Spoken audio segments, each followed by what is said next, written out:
Analisamos agora o tema em estúdio com Márcia Martinho da Rosa, Vice-Presidente da Comissão de Direitos Humanos da Ordem dos Advogados. Bem-vinda ao Fala Portugal. Boa noite. Tem-se falado muito dos direitos humanos no Qatar, mas acabamos de assistir agora em Portugal que nos envergonha. O que é que aqui está em causa? Boa noite. Eu acho que não é eu acho que isto é uma situação que já se prolonga há bastante tempo. Aliás, eu acho que ficámos mais alerta com a situação do ano passado, em maio do ano passado, com a questão do Covid em São Teutónio, portanto, que veio ao de cima e não só em termos nacionais, mas em termos internacionais, que nos envergonha a todos.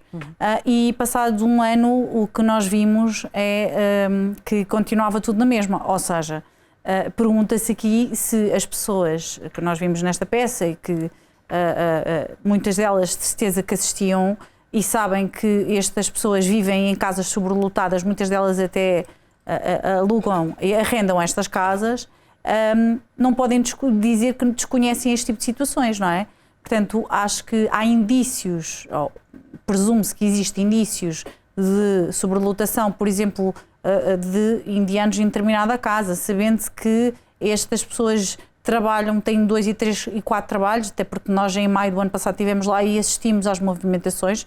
São pessoas que têm mais do que um trabalho, ou seja, eles vão trabalhar, vêm a casa e a seguir vão para outro trabalho, para outras quintas, e o descanso é quase nulo. Porquê? E ninguém denuncia. E ninguém denuncia. Ou seja, virem dizer que estranham porque nunca lhes pareceu que tal acontecesse. A nós, confesso que me estranha a mim e que me espanta a mim face a tudo aquilo que existe, não é? Que características é que teria este esquema montado para que estas vítimas também não fossem capazes de denunciar a situação?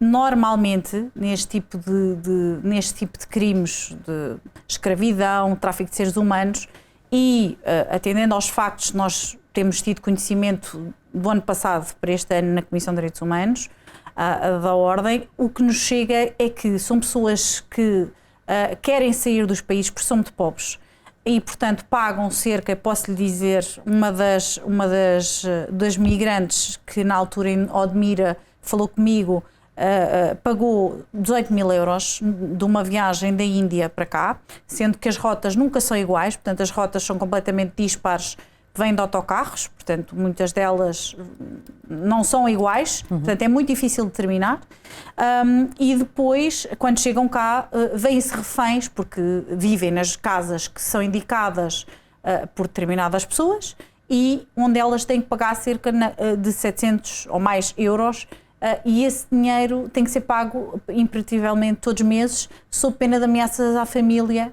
na terra de onde eles vêm. Portanto, isto é depois uma rede e um circuito fechado que estas vítimas não lhes leva e têm medo de falar.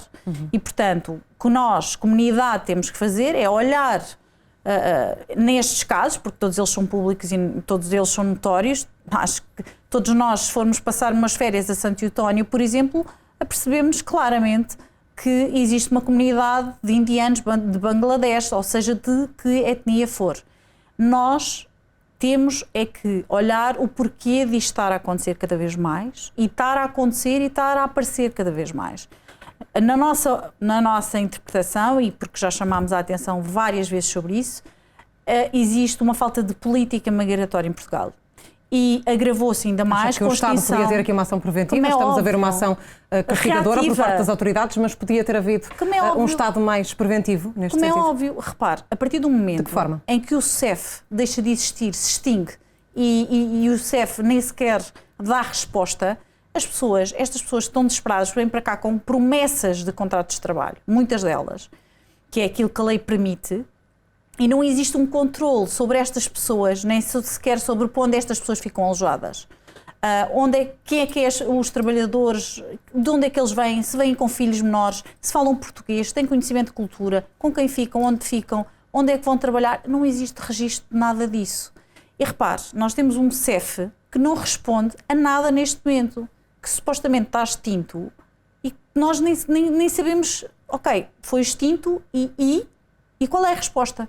Porque cabe ao CEF e cabe ao Estado garantir a segurança destes cidadãos. E o que é que vai acontecer agora a estas vítimas? Ou deveria acontecer? Ou que deveria acontecer, não é? Nós desconhecemos em termos o processo, não é? Porque ele até pela própria extinção do CEF, que os agentes são poucos e das notícias que sabemos que são públicas passaram para a PJ.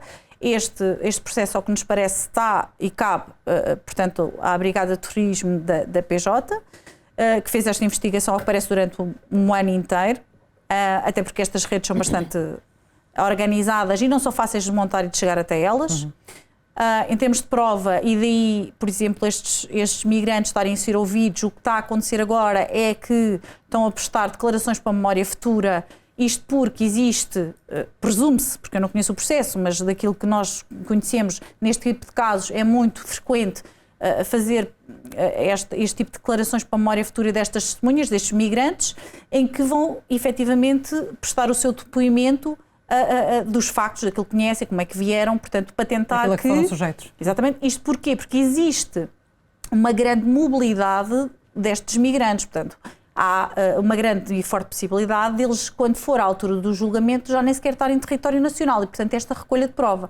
A questão a seguir é, e que nós ainda não conseguimos perceber, é onde é que estes migrantes ficam alojados e como, porque se eles ilegalmente estão cá, estão a trabalhar, então tem que se perceber em que condições é que estes contratos foram celebrados e com quem. Só para terminar, Márcia, em relação aos detidos, também são dezenas, vão responder por que tipo de crime e podem ser aqui penas muito elevadas? Exato, algumas delas. Portanto, fala-se de alguma associação criminosa, que é entre 1 a 5 anos, fala-se de tráfico de seres humanos de 3 a 10 e fala-se também de escravidão entre 5 a 15, que é aquilo que nos parece das notícias que têm vindo a público. São crimes difíceis de comprovar? Exatamente, e daí esta diligência da PJ neste momento, e junto portanto, do juiz de instrução, de estar a prestar estas declarações para a memória futura para que esta prova não se perda, não se perca e que efetivamente estes arguidos, a provarem-se que cometeram estes crimes, não é? Sejam efetivamente condenados, mas acho que temos é que evitar que isto chegue a este ponto.